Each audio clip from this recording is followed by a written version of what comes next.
জাতীয় পার্টির সাংগঠনিক কার্যক্রম কি হবে, তারা গত ৩টা নির্বাচনের জন্য সর্বোচ্চ অপরাধী এবং ৩টা নির্বাচনকে যেভাবে তারা আওয়ামী লীগকে দোষর হতে, আওয়ামী লীগকে ফ্যাসিস্ট হতে সহযোগিতা করেছেন, আওয়ামী লীগ আগে সর্বোচ্চ বিচার হওয়া উচিত ছিল। ডাকসুর সাবেক ভিপি নুরুল হক নুরুর উপর যে বর্বরচিত হামলা, সেটার প্রতিবাদে সব সংগঠনই সোচ্চার রয়েছেন এবং প্রতিবাদ জানিয়েছেন, কিন্তু যে ন্যাক্কারজনক ঘটনাটা ঘটিয়েছেন বা যাদের কারণে ঘটিয়েছেন সেই জাতীয় পার্টিকে তারা প্রোটোকল দিয়ে গাড়িতে উঠিয়ে দিয়েছেন। জাতীয় পার্টিকে আমরা বারবার বলে আসছি যে জাতীয় পার্টি গত ৩টা নির্বাচনে যে ধরনের ভূমিকা বাংলাদেশে রেখেছেন এবং জিএম কাদের ভারত থেকে এসে যখন বলেছেন ভারত থেকে কি আলোচনা হয়েছেন সেটি বলা যাবে না, তখন তাকে ধরে নিতে হবে সে ভারতের সাথে কি আতাত করেছিলেন। সেই অপরাধে তাকে গ্রেপ্তার করে এখন পর্যন্ত জিজ্ঞাসা করা হয়নি সেই নির্বাচনের সময় ভারতের সাথে কি আলোচনা হয়েছে। ভারতের সাথে কি আলোচনা হয়েছে সেটি যদি জিজ্ঞাসাবাদ করতো আজকে আমাদের এই দিন দেখতে হতো না।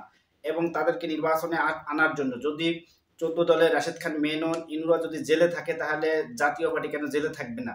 জাতীয় পার্টির একটা পুটিকেও কেন ধরছেন না এবং তারা নির্বিঘ্নে হুঙ্কার দেয়, নির্বিঘ্নে তাদের সভা সমাবেশ করছেন, আপনারা সেটাকে শেল্টার দিচ্ছেন। এই ধরনের কর্মকাণ্ড যেসব উপদেষ্টারা করছেন এবং এই ধৈর্যভঙ্গ উপদেষ্টা যারা বুইরা কুইরা হয়ে গেছে তাদেরকে উপদেষ্টা বানিয়ে বাংলাদেশের আজকের রাজনৈতিক এবং অর্থনৈতিক, সামাজিক এবং সব ক্ষেত্রে এবং বাংলাদেশকে যে ভঙ্গুর অবস্থায় নিয়ে গেছে এই অর্থ উপদেষ্টারা, এই অর্থ উপদেষ্টাদের দিয়ে বাংলাদেশের কোনো প্রকার সংস্কার তো হয়নি, বরং জুলাইতে যারা আহত হয়েছে, নিহত হয়েছে তাদের পক্ষেও কোনো কাজ করেনি। এবং আওয়ামী লীগকে পুনর্বাসন করার জন্য এবং বারবার বলা হচ্ছে যারা স্বৈরাচারের দোষী ছিল তাদেরকে সরিয়ে দিন, তারা সেটাও করতে পারেনি এবং পুলিশ সংস্কার, আমলাতন্ত্র সংস্কার কোনো জায়গায় তারা হাত দেয়নি। হাত না দিয়ে তারা বলছেন সাংবিধানিক ক্রাইসিস হবে এবং বারবার বলা হচ্ছিল আপনারা নতুন করে পুলিশ নিয়োগ দেন এবং অল্প ট্রেনিং দিয়ে হলে তাদেরকে পুলিশে নিয়োগ দেন, সেটিও তারা করেনি। কোনো একটি কাজ তারা ঠিকমতো করেনি। তারা এসি রুমের মধ্যে বসে এসি বাংলাদেশের টাকা এবং নামি দামি গাড়ি ব্যবহার করে তারা চড়ে বেড়াচ্ছেন আমাদের টাকা, অথচ বাংলাদেশের পক্ষে কোনো কাজ করেনি এবং তারা রাজনৈতিক দলের হয়ে, রাজনৈতিক প্রেতাত্মা হয়ে কাজ করছেন। জাতীয় পার্টির সাথে কিসের প্রীত সেইটা পরিষ্কার করতে হবে, নাহলে প্রত্যেকটি উপদেষ্টাকে জবাব দিতে হবে। এই আসিফ নজরুল সার যারা এখন পর্যন্ত কেউ কোনো জায়গা থেকে কোনো পদত্যাগ করেনি তারা নিন্দা জানাচ্ছেন এবং এই ধরনের কর্মকাণ্ড করে পুলিশ এবং টি শার্ট পরা যাকে দেখা যাচ্ছে তাকে দেখলাম যে সেনাবাহিনী ঘিরে ধরেছে, কিন্তু তাকে একটা বাড়িও দেয়নি। পরবর্তীতে পুলিশ নিয়ে গেল, নিয়ে তাদেরকে ছেড়ে দিছে। যদি সে আইন শৃঙ্খলা রক্ষাকারী বাহিনীর সদস্য না হয় তাহলে কেন ছেড়ে দিয়েছেন, তাকে কেন গ্রেপ্তার করা হলো না? এবং নুরেরা যখন একটি সংবাদ সম্মেলন করার জন্য তারা টেবিল নিয়ে ওখানে দাঁড়িয়েছেন তাদের কার্যালয়ের সামনে, এবং আমরা দেখেছি বিভিন্ন পত্রিকা নিউজ করা হয়েছে যে এটি জাতীয় পার্টির কার্যালয়ের সামনে, কিন্তু মূলত ঘটনাটি ঘটিয়েছে জাতীয় পার্টির কার্যালয় না, নুরুল হক নুরের যে কার্যালয় আল রাজি সেই কার্যালয়ের সামনে। তারপর যেভাবে তারা গিয়ে হামলাটা চালিয়েছেন তারা কিন্তু সেটার জন্য প্রস্তুত ছিলেন এবং একটি রাজনৈতিক দলের কার্যালয়ে তারা কর্মীরা আশ্রয় নিয়েছিলেন বাথরুমে, সেই বাথরুম ভেঙে তাদেরকে বের করে বেদরক পেটানো হচ্ছে। কার ইশারায় কে তাদেরকে ম্যাজিস্ট্রেট ছিল তার অনুমতি ছাড়া সেনাবাহিনী অ্যাকশনে যাওয়ার কথা না। এর আগে আমরা দেখেছি এর চেয়ে ভয়াবহ অপরাধ তাদের সামনে ঘটেছে, তারা কোনো প্রতিবাদ করেনি, তারা কোনো অ্যাকশনে যায়নি। হঠাৎ করে নুরের উপরে কেন অ্যাকশন নিয়েছে সেটা নিয়ে কিন্তু একটি ষড়যন্ত্র গন্ধ পাওয়া যাচ্ছে এবং এই ষড়যন্ত্র রুখে দিতে হবে। এবং এই স্বৈরাচারের দোষরা সর্বক্ষেত্রে ছড়িয়ে আছে এবং সুযোগ এর অপেক্ষায় রয়েছে, সুযোগ পেলেই কিন্তু তারা সবল দেবে, সেটির কিন্তু প্রতিফলন আমরা দেখতে পেয়েছি। এটি ছিল তাদের ট্রেলার, তারা দিয়ে দেখলো যে বাংলাদেশের মানুষ এদের বিপক্ষে কোনো প্রতিরোধ করে কিনা, সেটি তারা দিয়ে দেখলো। এর পরবর্তী টার্গেট হয়তো অন্য কেউ হবে এবং জুলাই বিপ্লবে যারা সম্মুখ সারিতে ছিল তাদের টার্গেট করা হবে। যদি এমনই হয় জাতীয় পার্টির, সেটি তারা না করে তাদেরকে জামাই আদর করছেন, তারা নির্বিঘ্নে ঘুরে বেড়াচ্ছেন, তারা সব কিছু তাদের কার্যক্রম পরিচালনা করছেন, কিন্তু আওয়ামী লীগ করতে পারছেন না।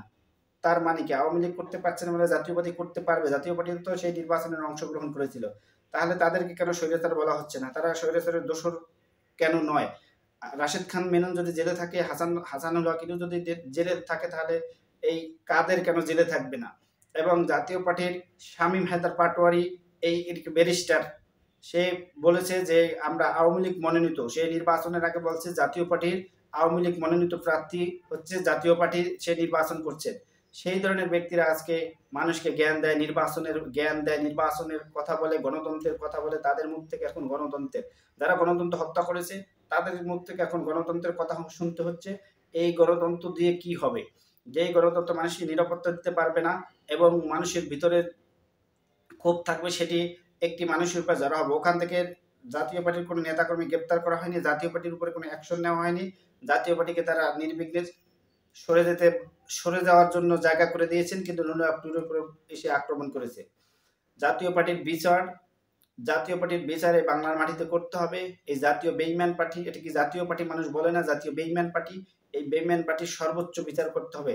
তারা এখন আওয়ামী লীগকে পুনর্বাসন করার জন্য যে প্রজেক্ট হাতে নিয়েছেন কোটি টাকার বিনিময়, হাজার কোটি টাকার বিনিময়, সেই প্রজেক্ট ভেস্তে দিতে হবে। এবং তারা আওয়ামী লীগকে পুনর্বাসনের জন্য জিএম কাদের বারবার বলছে আওয়ামী লীগ ছাড়া নির্বাচন হবে না, আওয়ামী লীগকে আনতে হবে, আওয়ামী লীগ ছাড়া নির্বাচন হবে না। তার কাছ থেকে এই ধরনের আশা আমরা করছি না, যা আপনার একে নির্বাচন সুষ্ঠু বা নির্বাচন কি হবে, নির্বাচনে কারা অংশগ্রহণ করবে, সেই হাদিয়া আপনাকে দিতে হবে না, সেই তোক্কা আপনার থেকে নিতে হবে না, সেটা বাংলাদেশের মানুষ নিবে। কে আসবে কে আসবে না সেটি বাংলাদেশের মানুষ ঠিক করবে। আপনার থেকে সেই আমরা ওটা আশা করছি না, কারণ আপনি যে ধরনের কর্মকাণ্ড বাংলাদেশের নির্বাচনগুলো আসলে আপনারা ভাবি এবং আপনি মিলে যা করেছেন বাংলাদেশে, সেটি কিন্তু মানুষ দেখেছে এবং আপনাদের উপরে কিন্তু আক্রষ্ট হয়েছে। আপনারা যদি ইলেকশন করেন সারা বাংলাদেশে ৩০০ প্রার্থী দিতে পারবেন, আপনাদের শুধু উত্তরবঙ্গের কয়েকটি সিট রয়েছে রংপুরে, সেটি নিয়ে আপনারা আছেন, কিন্তু বাংলাদেশের আরো অন্য জায়গাগুলো রয়েছে সেখানে আপনাদের প্রার্থীই তো নেই। তারপর আপনারা নিজেদেরকে বড় দল দাবি করছেন। এই ধরনের কর্মকাণ্ড করেও যাদেরকে আইনের আওতায় আনা হয়নি, সেই জন্য এই ধরনের দুঃসাহস দেখাচ্ছে এই ধবধবঙ্গা আমাদের উপদেষ্টা পরিষদ।